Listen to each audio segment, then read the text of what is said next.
High viewers. ఏమండి, జయంతికి వర్ధంతికి తేడా తెలియకుండా నేను కానీ మీరు కానీ ఎప్పుడొకప్పుడు పదం వాడేస్తాం. పదం వాడటం వేరు, ఫ్లోలో ఏకంగా ఫ్లెక్సీలు పెట్టి ప్రింట్ చేసి కటౌట్లుగా పెడతాం వేరు. అలా పెడితే అది పెద్ద మనిషి చూశాడండి, రే ఎవర్రా వీళ్ళు, వర్ధంతికి సంబంధించి వస్తున్న వారికి స్వాగతం సుస్వాగతం ఏంట్రా, రే ముందు తీసారా అని ఒక పెద్ద మనిషి అన్నాడండి. ఇంకంతే, ఆ పెద్ద మనిషిని నానా రకాలుగా బ్యాట్ చేస్తూ వార్తల మీద వార్తలు ఇచ్చేశారు.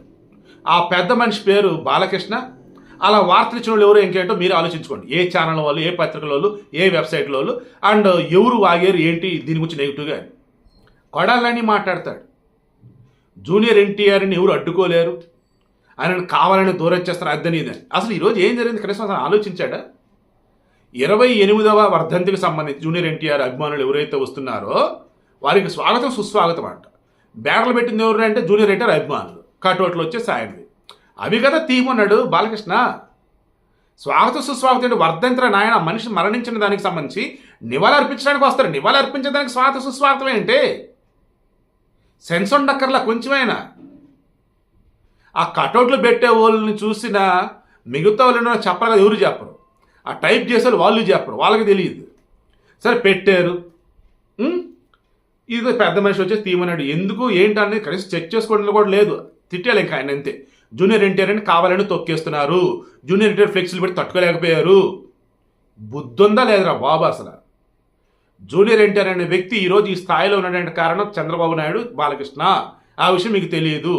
ఎందుకంటే వేరే పార్టీలలో టీడీపీకి సంబంధించి బురద చల్లుతూ ఉంటే నిజమే అని చెప్పేసి అనుకుంటా ఉండండి. ఈ విషయం జూనియర్ ఎన్టీఆర్కి తెలుసు. కానీ కళ్యాణ్ రామ్ ఏం చెప్తే అది ఇండియా పొజిషన్లో ఉన్నాడు ఇప్పుడు. ఆయన ఎందుకు సైలెంట్గా ఉంటా ఉన్నాడు. ఆ కళ్యాణ్ రామ్ సంబంధించి పాపం మన డెవిల్ సినిమా కూడా ఖచ్చితంగా బాగా ఆడాల్సిన సినిమా చాలా బాగుంది. దాని గురించి వివరంగా చెప్తా. ఆ డెవిల్కి సంబంధించి కూడా మొన్న వ్యాఖ్యలు అనేది చేస్తున్నాడు. ఏపీకి ఎన్నికల గురించి అది అంటేనో మేము మా కుటుంబ సభ్యులతో ఆలోచించుకుని మాట్లాడుతున్నాం ఏదో అన్నాడు. దాంతో కాలిపోయింది టీడీపీ వాళ్ళకి. అండ్ మోర్ గతంలో చంద్రబాబు అరెస్ట్ అయినప్పుడు అంతా మాట్లాడితే వీళ్ళేం మాట్లాడాల. అన్ని కలగలిపి బాగా ఆడాల్సిన సినిమా వచ్చేసి టీడీపీ వాళ్ళు చూడపేసరికి సినిమా పోయింది. సో ఫైనల్ ఇప్పుడు నేను చెప్పేది ఏంటంటే, అయ్యా ఆ బ్యానర్లు పెట్టిన వాళ్ళు ఎవరైతే ఉన్నారో ఇంకోసారి మీరు ఆలోచించుకోవాల్సింది ఏంటంటే, వర్ధంతప్పుడు వచ్చే వాళ్ళు నివాళి అర్పిస్తారు. అక్కడ బ్యానర్లు పెట్టి మా యొక్క ఏమంటారు ఫ్యాన్స్ మేము, అభిమానులు మేము హడావుడి చేస్తుంటే అయ్యేది కాదు. తర్వాత ఇంకో ముఖ్యమైన విషయం, ఈ ఎన్టీఆర్ గార్డెన్స్ దగ్గర నాకు తెలిసి ఎప్పుడు కూడా ఈ బ్యానర్లు ఫ్లెక్సీలు ఎవరు పెట్టాల.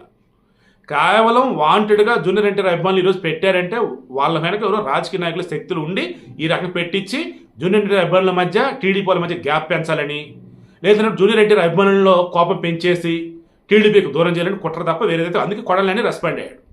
జరిగిన తప్పు జూనియర్ ఎన్టీఆర్ అభిమానులది. నోరెత్తి మాట్లాడాల్సినవాడు జూనియర్ ఎన్టీఆర్, అతను మౌనంగా ఉన్నాడు.